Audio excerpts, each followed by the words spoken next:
Toni e kishte menduar prej ditësh momentin se si do t'i shprehte Benitës pëlqimin e tij.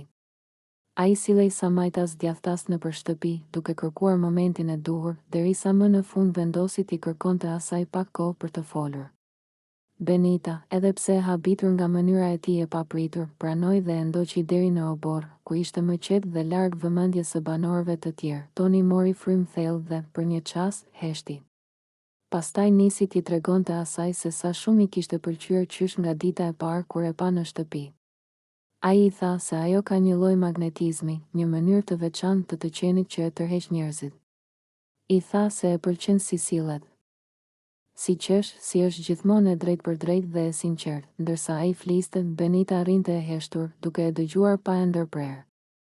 Toni e vazhdoi hapur rrëfimin e tij, duke pranuar se nuk e dinte më si t'i mbante ndjenjat brenda, pasi sa herë i afrohej asaj, e humbiste mendjen dhe ndihej i pasigurt.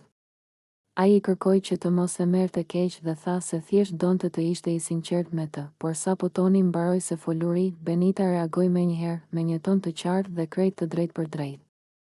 Ajo i tha se nuk e sheh në asnjë mënyrë si një person me të cilin mund të lidhet.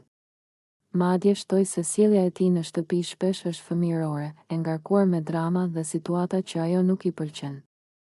Ajo i shpjegoi se nuk donte të krijonte keqkuptime, as t'i jepte shpresa të kota. Ti mund të jesh djalë i mirë për ditë tjetër, i tha Benita, por për mua nuk je tipi i duhur.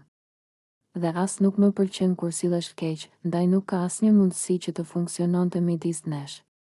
Në fytyrën e Tonit u duk menjëherë zhgënjimi. Ai mbeti për disa sekonda pa e ditur çfarë të thoshte, ndërsa përpiqej të nxirrte një buzëqeshje të lehtë për të mos u dukur i lënduar. Benita, duke e parë që situata po bëhej e sikletshme, vendosi të largohej ngadalë, duke e mbyllur bisedën me një më mirë të mbetemi thjesht banor të mirë, pasi ajo u largua.